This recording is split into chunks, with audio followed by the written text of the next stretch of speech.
बस बंदों से प्यार में है। खुश आमदीद एक बार फिर आपकी खिदमत में हाजिर है इश्क रमज़ान ट्रांसमिशन के साथ, जो आप सहरी के बाबरकत लम्हात में TV1 से देख रहे हैं बराह रास्त। अब चलते हैं उस सेगमेंट की जानिब जिससे होता है हमारी नशरियात का आगाज़, यानी कुरान पाक की एक या चंद आयतों का तर्जमा और मुख्तसर तफसीर बयान करते हैं मुफ्ती मोहम्मद शाहिद मदनी साहब। सेगमेंट का नाम है कलाम इश्क।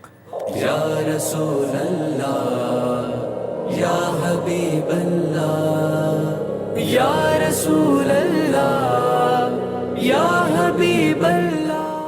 तो आज बयान करेंगे मुफ्ती साहब रिश्तेदारों से अच्छा सलूक, इस मौजू पर कुरान पाक की आयत का तर्जमा और मुख्तसर मगर जामे तफसीर। जी मुफ्ती साहब। बिस्मिल्लाहिर्रहमानिर्रहीम हुवल क़ादिरु हुवल हक़्क़ु हुवल मुईन। कुरान करीम फ़ुरक़ान हमीद में अल्लाह तबारक व तआला इरशाद फरमाता है, या अय्युहन नासुत्तक़ू रब्बकुमुल्लज़ी ख़लक़कुम मिन नफ्सिन वाहिदा। ए लोगो, तुम डरो उस रब से जिसने तुम्हें पैदा फरमाया एक नफ्स से।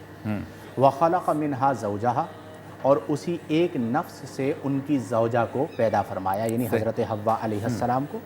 वबस्सा मिनहुमा रिजालन कसीरन व निसाअ, और उन दोनों से कसीर मर्द और औरतों को फैला दिया। सही, यानी कसीर मर्द और कसीर औरतों की विलादत हुई। वत्तकुल्लाहल्लज़ी तसाअलून बिही, और तुम उस अल्लाह से डरो कि जिसका वसीला देकर तुम आपस में एक दूसरे से सवाल करते हो, मांगते हो। अच्छा। वल अरहाम, और क़ताए ताल्लुक़ करने से डरो। तो यहाँ पर वल अरहाम का जिक्र आया कि जो रहम के रिश्ते हैं, जिन रिश्तों का ताल्लुक़ रहम के साथ है, उनको काटने से बचो।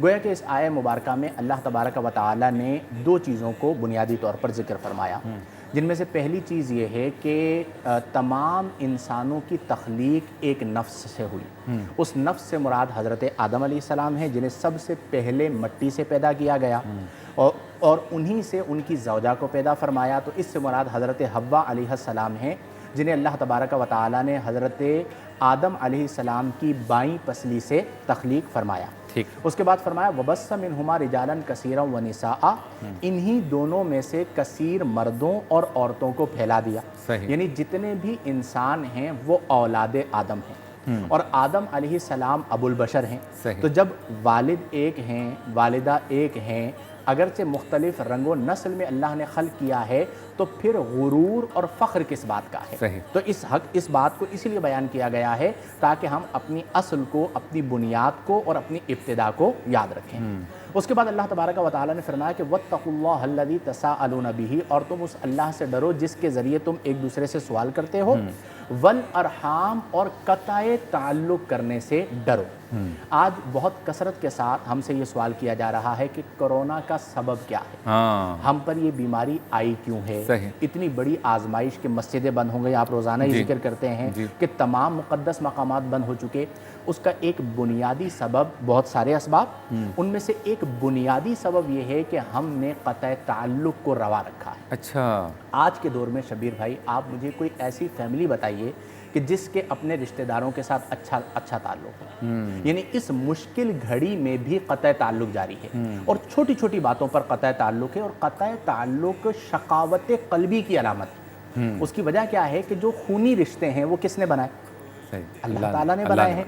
अब आप मुझे बताइए कि आज दुनियावी उसूल है कि जो हमसे ज़्यादा असर व रसूख रखता हो वो एक उसूल बना ले तो उसे नहीं तोड़ा जाता। सही। तो क़ताए ताल्लुक़ का मतलब ये हुआ कि जो रिश्ता अल्लाह ने बनाया है, मैं उस रिश्ते को अपने ज़ाती मफाद के लिए तोड़ रहा हूँ। अल्लाह। और ये इतना सख्त काम है कि नबी करीम सल्लल्लाहु अलैहि वसल्लम फरमाते हैं कि जब अल्लाह तबारक व तआला ने रहम को पैदा किया तो फरमाया कि जो तुझे जोड़ेगा मैं उसे जोड़ूंगा, और जो तुझे काटेगा मैं उसे काटूंगा। आज हम इतने मटीरियलिस्टिक हो गए हैं कि ज़रा ज़रा सी बातों पर क़ताए ताल्लुक़ कर लेते हैं। चूँकि ये हमारे घर नहीं आए थे, अब हमारा इनसे कोई ताल्लुक़ नहीं। ये बहुत कॉमन बात हो चुकी है, और ये वो जहर है जो हम अपनी औलादों में मुंतकिल करते हैं। यानी हमारा रवैया, मेरा रवैया मेरी बहन के साथ, मेरे भाई के साथ, मेरे चचा के साथ, मेरे मामू के साथ मेरी औलादें देख रही हैं ना, वो देख कर सीख रही हैं। और जहाँ पर वालिदैन में ये सख्ती होती है, तो आप देखें कि जिनसे क़ताए ताल्लुक़ है, हमारी औलादों का उनकी औलादों के साथ अच्छा ताल्लुक़ नहीं होता। क्योंकि वालिदैन को देखा है कि उनका रवैया ठीक नहीं है, तो औलाद के अंदर भी वही रवैया आ गया। तो تو آج من حیث القوم ہم سب کو توبہ کرنی چاہیے صحیح. اور مہربانی کر کے جو بیچارے غریب رشتہ دار ہیں، آپ مجھے خود بتائیے کہ آج کے دور میں غریب رشتہ داروں کے ساتھ زیادتی ہوتی ہے یا نہیں ہوتی؟ بالکل بالکل. ان کے گھر جانے کا رویہ، ہاں، ان کے گھر بیٹھنے کا رویہ، تحفے ان تحائف. کی تحفے تحائف کا تبادلہ، ان سے ملنے کا انداز. کچھ خدا کا خوف کریں کہ آپ کے نزدیک صرف مال کی اہمیت ہے. مالدار رشتہ دار اگر تھوڑی سی زیادتی کر بھی دے تو ہم اسے اگنور کر جاتے ہیں کیونکہ ہمارا مفاد ہوتا ہے. اور غریب رشتہ دار بیچارہ چاہ رہا ہوتا ہے کہ میں تعلق رکھوں، لیکن وہ ہمارے گھر پہ آ جاتا ہے. ہم اچھے علاقے میں رہتے ہیں، وہ غریب آبادی میں رہتا ہے. اگر وہ 2-4 بچوں کے ساتھ ہمارے گھر میں آ جائے تو ہمارے ماتھے پہ شکن آ جاتی ہے کہ یہ مصیبت ہمارے گھر پہ کیوں آ گئی ہے. اور پھر ہم انہیں بعض اوقات صحیح طرح سے چائے اور پانی کا بھی نہیں پوچھتے. صحیح. یہ وہ رویہ ہے کہ جو اللہ کے عذاب کو دعوت دینے کے مترادف ہے. اور ایک حدیث مبارکہ یہاں پر سنا کر اختتام کروں گا کہ حضرت عبداللہ بن اوفا فرماتے ہیں کہ جس قوم میں قطع تعلق کرنے والے ہوں گے اس قوم پر اللہ اپنی رحمت کو نازل نہیں فرمائے گا. اچھا. آج ہم اپنے آپ سے سوال کریں کہ یہ جو رحمت اٹھی ہے شاید اس کا سبب قطع تعلق تو نہیں. اور قطع تعلق بعض لوگ اس عہدے پر پہنچتے ہیں کہ جی چونکہ میں وزیر اعظم بن گیا ہوں مجھے فرق نہیں پڑتا میرے رشتہ دار رکھیں یا نہ رکھیں. چونکہ میں ملٹی بلینر بن گیا ہوں، میرے گھر کے باہر 4 گاڑیاں کھڑی ہیں، مجھے اس بات سے کوئی فرق نہیں پڑتا کہ میرے رشتہ دار میرے پاس آئیں یا نہ آئیں. چونکہ میں مشہور ہو گیا ہوں میرے سے تو پوری دنیا ملنے کے لیے آتی ہے. آپ یقین کیجئے کہ میں نے مذہبی طور پر ایک بہت بڑے نام کے قریبی رشتہ دار کو یعنی بھائی اور بہنوں میں سے آنسوؤں سے روتے ہوئے دیکھا ہے. اور وہ صرف یہ کہہ کر رو رہا تھا کہ اس شخص کو جب سے شہرت ملی ہے کئی سال گزر گئے یہ ہمارے گھر پہ نہیں آیا اور یہ اپنے رشتہ داروں کو آنسوؤں سے رلاتا ہے. اللہ. اور یہ حلفاً انہوں نے میرے سامنے بات بیان کی. کیوں؟ اسے اس بات کا احساس نہیں ہو کہتا جی میرے چاہنے والے پوری دنیا کے اندر ہے، مجھے اس بات سے کیا فرق پڑتا ہے کہ میرے گھر میں بہن آتی ہے یا نہیں آتی. اللہ اللہ اللہ. آپ کو نہیں پتا کہ بہن کے آنے سے آپ کے گھر میں اللہ کی رحمت کے کتنے دروازے کھلتے ہیں. تو اس لیے کبھی بھی قطع تعلق کی طرف نہ جائیں. اپنی عہدے، اپنی شہرت، اپنے مال کے نشے میں بدمست ہو کر رشتہ داروں کو حقیر نہ جانیں. یہ رشتے اللہ نے بنائے ہیں، آپ کا کام ان کو نبھانا ہے.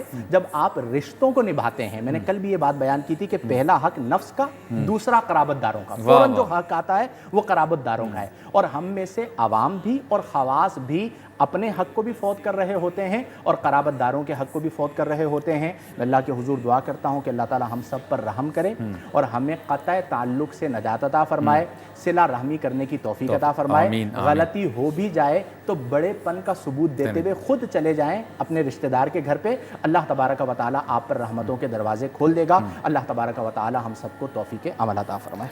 ملاقات ہوتی ہے آپ سے مختصر سے وقفے کے بعد لوٹیں گے تو سوال ہمارا، جواب آپ کا. میں سوال آپ کے سامنے رکھوں گا اور چاہتا ہوں کہ آپ بھی اس پر اپنے خیالات کا اظہار کریں.